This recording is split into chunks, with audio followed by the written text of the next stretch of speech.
Hi there. I'm going to make a quick update for you. So I went to radiation today, and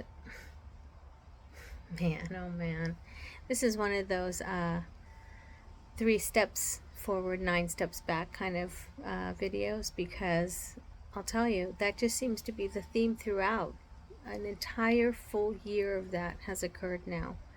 So I go today, yesterday, let me rewind. Yesterday, I saw my oncologist, and I mentioned to him like I'm having some rib pain pretty severely when I take a deep breath, and I'm kind of concerned about it. It's swollen more in that area than just along the incision line, which is normal, obviously, but in kind of a like it needs attention sort of way, and it's a lot harder for me to keep my hand over my arm in above my head. So he says, oh, okay, we'll just kind of keep a look at it and see how we do. So today I go in and I'm like, I can barely fit my arm in my cast, right? It's not staying still in that position because it's too tight, it's too painful. As you can see, my chest is starting to get red. It's way more red under my arm. I'm going to spare you the grossness of that. But yeah, so I just mentioned, like, I'm not real sure. Something is going on. And I would prefer to not wait until the really huge effects, a week or two or a month or 3 months after. Something needs to go on now. So he did kind of examine me, did say, it's very rare, but sometimes it can cause, stress fractures. It can fracture your ribs. And I'm like, I kind of think this might be the case. So what are we going to do about it? And he says,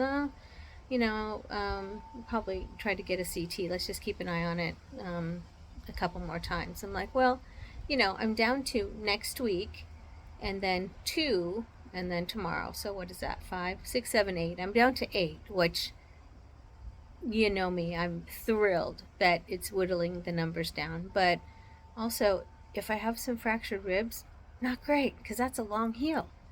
And so he did say, it is rare, but it does happen, whatever, blah, blah, blah. And I said, okay, well, let's sort it out because I'm having trouble deep breathing.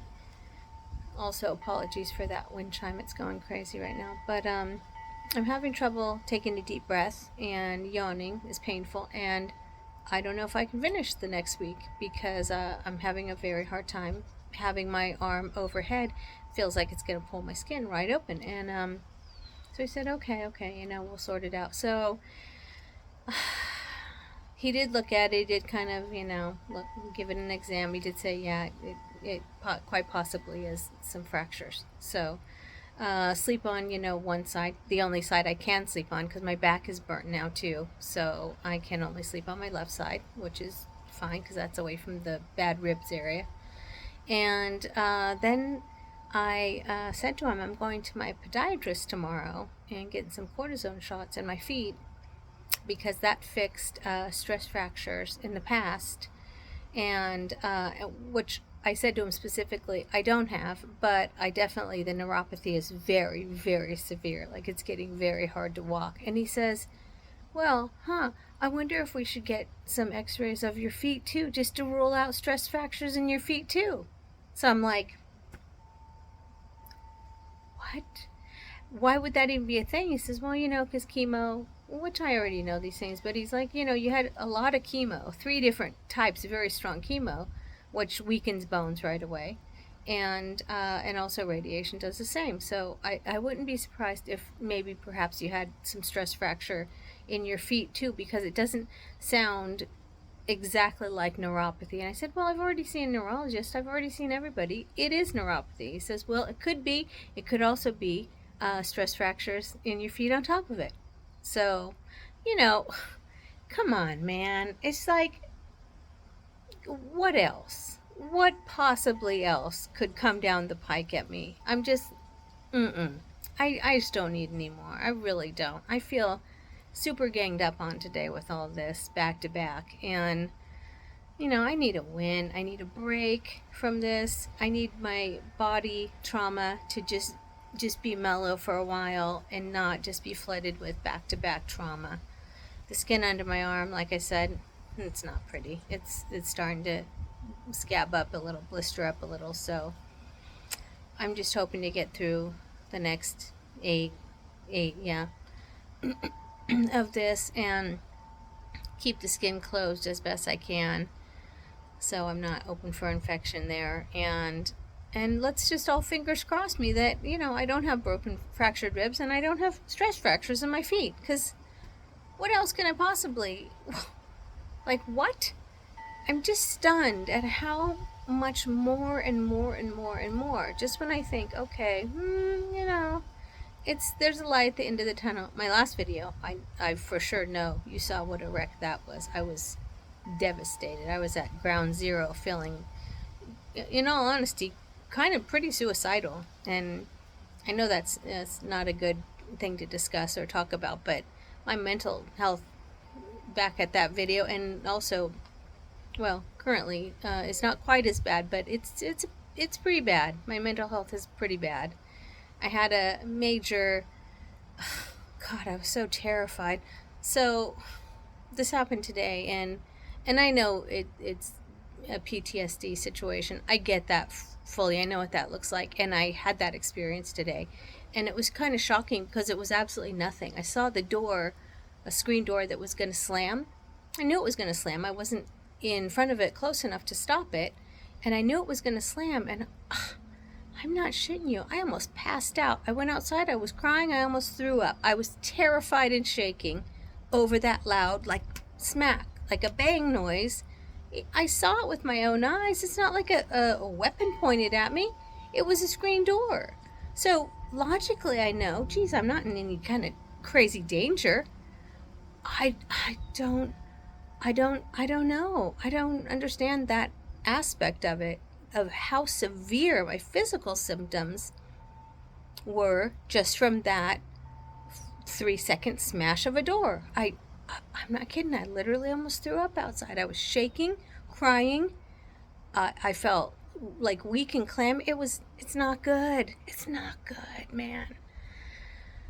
It's not good. So I just, the world's a loud place. Where am I going to go? What am I supposed to do the rest of my life with this nonsense? I'm not that person. I'm not that big of a, like, oh my God, I'm terrified of noises. I'm terrified of this. I'm terrified of that. Now I am. And, I don't like that. I don't want to be like that. And that's just another weird aspect of feeling, like you're trapped in something that you don't recognize, right? That's not me. Ask anybody that's known me past this year, and they'll be like, no, she doesn't scare, like, at all. And now here I am, and I'm basically almost, throwing up outside and crying because of a slammed door. So I'm losing my mind I'm losing my mind is what's happened. Anyway, you must just, oh shit. You must really literally be so burnt out. You're either very, very empathetic and compassionate with me and just like, oh dear, that poor lady, Jesus, she goes through it. Or you're just like, Jesus, shut up already. Because, it's never good. My reports very, very rarely, well, never really. They're never good. This entire year has been, like I said, a series of 3 steps forward, and then I think, oh, yeah, I'm getting ahead a little bit, and then bam, I'm sunk again. With big news, like fractures in your body. That is a big news. That is a setback. So yeah, you're either in one of those two camps. I'm sure there's not much of a gray area where you're either, oh geez, that poor lady, or you're just like, please just go away. Enough, Lisa, please just clam it up and hit the road, lady, because it's just too negative. And I would agree with you. I don't like to hear other people whine and be negative, and I have turned into that exact same person this year, where I'm just like, oh, blah, blah, blah, poor me, this is happening, that's happening, and I know people have it worse, but quite honestly, it's not their thing is not happening to me, so I'm not really focused on it. Weird and selfish as that sounds, I'm just trying to survive myself and survive the rest of the year and get through with as less unscathed as I possibly can, even though with my luck, we don't know. I could beat it, and then everybody's like, oh, you're cancer free, go and enjoy your life, and then I cross the street, I'm killed by a bus the next day. It feels like that's kind of my luck, actually. So I don't know what to even think about it, but that's what we're doing today. That's what we're dealing with. So thank you again. You know that I always thank everybody on my video, every video. Thank you especially to my daughters who take such good care of me.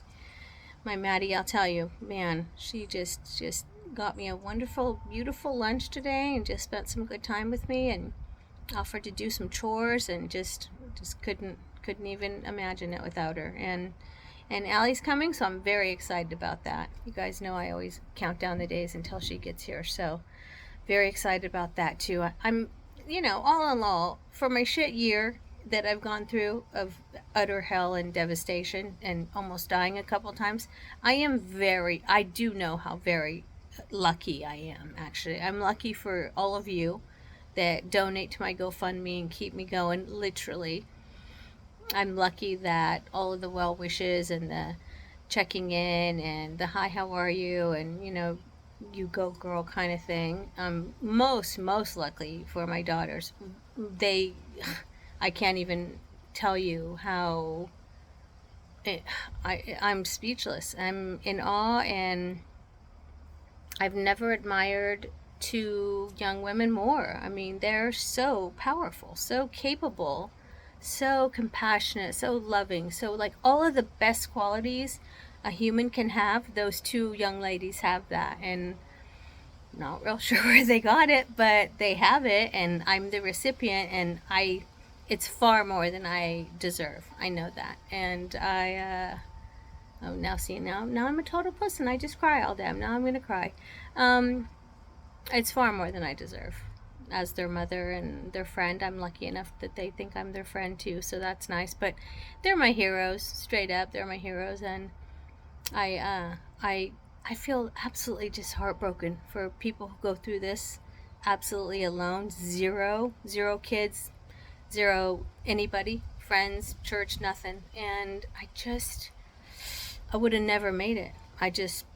I mean, that's the facts. I would have literally never made it. I don't know that I would have even tried, but if I did give it a try, it's not to do alone.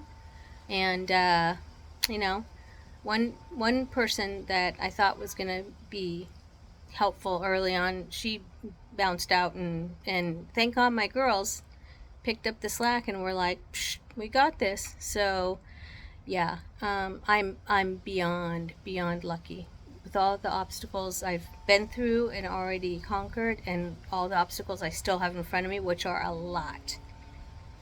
I still got a long road. I'm just so blessed to have those ladies. So thank you, Maddie and Allie. You guys are my heroes. So anyway, and thank you all for donating and sharing and all the nice treats in the mail. God, I love mail. It makes me so happy. And yeah, and just all your well wishes and your magic and your genuine caring and all that good stuff. So it just definitely makes such a huge difference in my mental health and my healing and how my mind relaxes. Even is like, oh wow, people actually care about me. It's a luxury for sure, and I don't think for 1 second that I don't appreciate each and every one of you. So huge thank you, love and appreciate you, and yeah, please keep the support, encouragement, kindness, friendship, love, keep all that coming. I couldn't get through it without you. So yeah, all right, take care, bye.